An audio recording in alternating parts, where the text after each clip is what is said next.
Você vai experimentar uma alegria que jamais você experimentou. Jesus vai estabelecer a paz no seu coração, paz que outrora não senti. Há um hino que canta assim: paz que outrora não senti. Agora você vai experimentar paz. Você vai ser longânimo, isso é, longo ânimo, não vai se exasperar.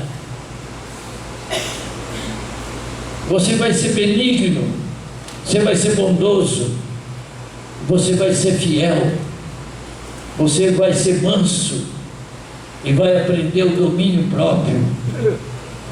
Isso é obra do Espírito Santo.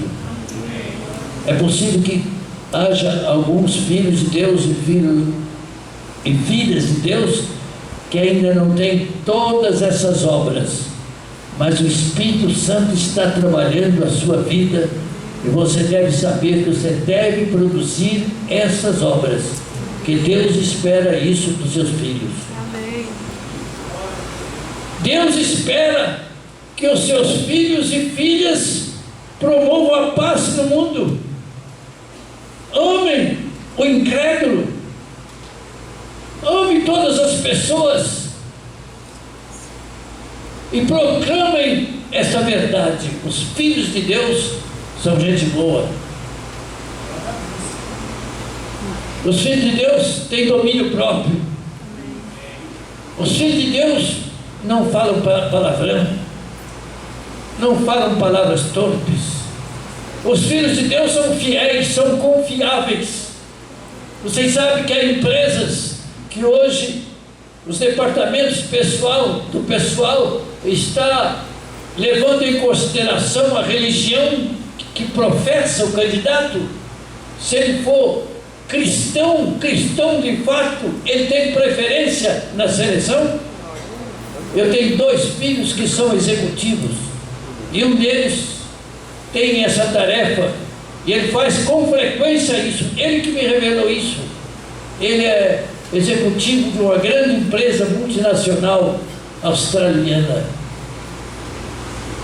Ele considera muito o contexto da vida do candidato, a sua formação religiosa, que o crente de fato é gente de palavra, é gente confiável, é gente que não dá cheque sem fundo, é gente que cumpre seus compromissos, é gente que produz essas obras do Espírito.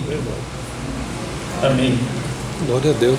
Lemos em Romanos 8 o seguinte: o próprio Espírito testifica que somos filhos de Deus. Romanos 8: pois todos os que são guiados pelo Espírito de Deus são filhos de Deus.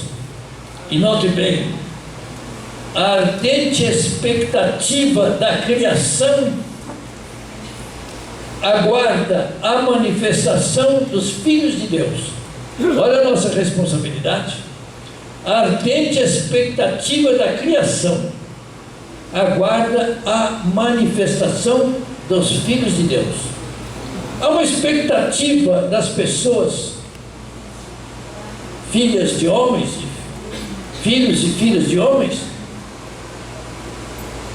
de ver a manifestação dos filhos de Deus, de ver se existem nos filhos de Deus essas obras de Deus.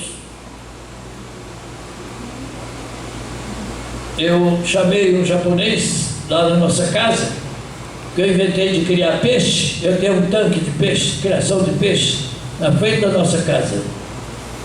Criação de tilápia, de lambari, de piau, só para despesa. E estava tendo alguns problemas, então o japonês foi lá, ele é especialista nisso. Minha esposa, todo mundo que chega, ela falou: você conhece Jesus? Ele falou assim, titubeou um pouco, falou assim: conheço.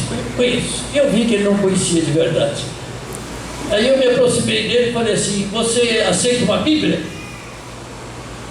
Você tem a Bíblia? Não tenho. Eu posso te oferecer uma Bíblia? Você vai me dar uma Bíblia? Vou dar, vou oferecer. Posso? Eu aceito, sim, eu aceito. Então vem aqui. Levei para o escritório, peguei assim a Bíblia Eu tinha comprado 5 Bíblias para ser doadas, a Bíblia de comemoração de 1 milhão de publicação da Sociedade Bíblica do Brasil. Então eu rapidamente, assim, sem pensar, eu escrevi assim: ao senhor, eu coloquei o nome dele, aquele Takanaka, ou Mizuka, o nome lá de japonês, né? Então eu escrevi assim: ao senhor, esse nome aí, na expectativa, no desejo de que ao ler este livro você encontre o caminho dos céus.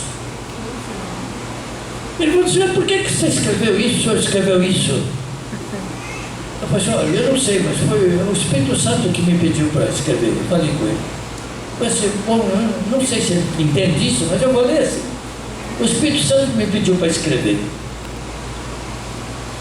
E o senhor nem sabe o que aconteceu comigo. Aí ele tirou o óculos escuro assim e falou: eu tive um infarto das vistas.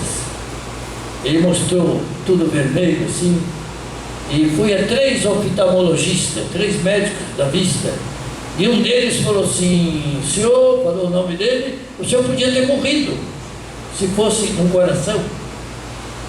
E fiquei com medo, né?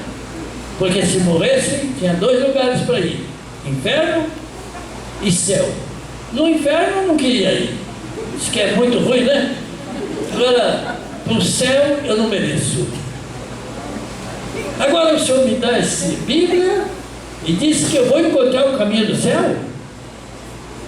Para mim mesmo, Ele abraçou a Bíblia assim e falou assim: eu vou ler esse livro todo, do começo ao fim, para encontrar o caminho do céu. Eu não quero ir para o inferno, eu quero ir para o céu. Glória a Deus. Amém? Amém. Aleluia. O seu vizinho sabe que você vai para o céu? O seu vizinho vai para o céu, você sabe? O seu amigo, o seu colega de trabalho vai para o céu? Você sabe alguma coisa sobre isso? Responsabilidade sua.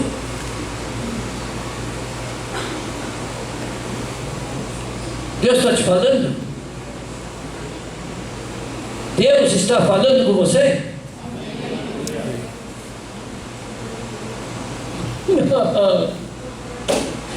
Aleluia, Senhor. Glória a Deus. Ah, Deus. As obras da carne, as obras dos filhos dos homens e das filhas dos homens são prostituição, são impureza, são lascívias, são idolatrias, são feitiçarias, são inimizades, são porfias, são ciúmes, iras, discórdias, facções, invejas, bebedices, glutonarias, mentiras, coisas semelhantes a estas, diz Paulo, a respeito das quais eu vos digo, como já outrora vos preveni, não herdarão o reino de Deus os que tais coisas praticam. Será que você vai deixar o seu colega de trabalho ir para o inferno sem saber que ele pode ser salvo? Será que você vai deixar o seu colega de escola ir para o inferno sem saber que ele pode ser salvo? Eu estou profundamente responsável por aqueles que estão ao meu redor. Pastor Luiz viu, eu estava lá com 1000 Evangelhos de São João, que é o Evangelho da Salvação. Eu estava autografando ali uma mensagem, estava colocando uma mensagem. Eu disse assim: o Evangelho de São João é chamado de o Evangelho da Salvação. Se você tiver dúvida, o Evangelho da Salvação, que garante o caminho, garante a entrada nos céus. Se você tiver dúvida quanto à salvação, eu posso te ajudar. Conversando com a minha esposa, ela falou assim: você pode deixar nos ônibus, parada de ônibus? Eu falei assim: não, eu quero entregar pessoalmente, eu quero olhar nos olhos de cada um E quero dizer, você aqui pode encontrar o caminho dos céus. Eu produzi um folheto recentemente de evangelismo, que é Pérolas de Alto Preço. São 10 versículos, melhores versículos para se evangelizar. E na capa tem lá o caramujo que produz a pérola. Muito bonito. Vai ser um folheto muito bom para a evangelização. Estou gestando, estou grávido de um outro folheto. Esse eu não fiz ainda, os outros já estão prontos. Você vai morrer.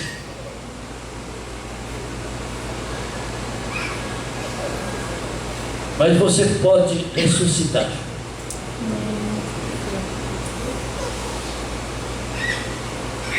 Eu e o Luiz fomos a 2 empresas de folhetos.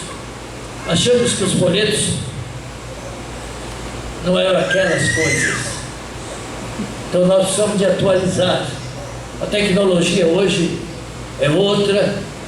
Os meus meios de comunicação melhoraram muito. Então nós precisamos de ter estratégias melhores para comunicar a salvação em Cristo Jesus. Mas sobretudo, você tem que ter no seu coração, na sua mente, o desejo de ganhar almas para Cristo. Amém. Quando o ministro de louvor aqui falou que a igreja vai crescer, eu disse amém. Mas isso depende de nós. Não depende do pastor ou dos obreiros só. Depende de cada um. Filho de Deus e filha de Deus. Porque os filhos dos homens estão aí, aguardando com expectativa a manifestação dos filhos de Deus e das filhas de Deus. Os apóstolos Pedro e Paulo afirmam que os filhos de Deus são raça eleita, sacerdócio real, nação santa e povo de propriedade exclusiva de Deus. Os irmãos conhecem essas expressões, né? Nação santa, raça eleita, sacerdócio real e povo de propriedade exclusiva de Deus. Tem um propósito. O propósito é a fim de proclamar as virtudes daqueles que nos chamou das trevas para a sua maravilhosa luz. Nós somos sim raça eleita, somos uma nação santa, somos filhos de Deus, somos filhas de Deus, somos. Para quê? Para anunciar que Jesus salva, para anunciar que Jesus liberta, para anunciar que Jesus batiza com o Espírito Santo, para anunciar que há poder para curar, para salvar, para libertar. Deus está falando hoje para você ser mais responsável em relação aos seus parentes, aos seus familiares, aos seus colegas de trabalho e até mesmo aqueles com os quais você se depara no mercado, nas feiras, onde quer que você vá. Deus não nos salvou sem propósito. Deus faz tudo com propósito. E o propósito da sua salvação é você ganhar outro para Jesus. Amém? Amém. Graças a Deus.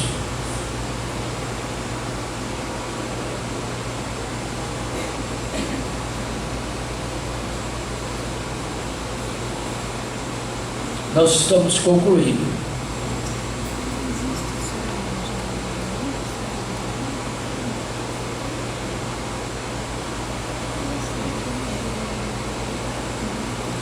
Em João 6, 16, 33, Jesus fala assim: no mundo passais por aflições, mas tende bom ânimo, eu venci o mundo. Jesus conhece a sua luta, Jesus conhece as nossas lutas, os nossos problemas, as dificuldades, as nossas limitações, mas Ele diz assim: tende bom ânimo, eu venci o mundo. Às vezes a gente fica desanimado, pense até desistir, mas não é o Filho de Deus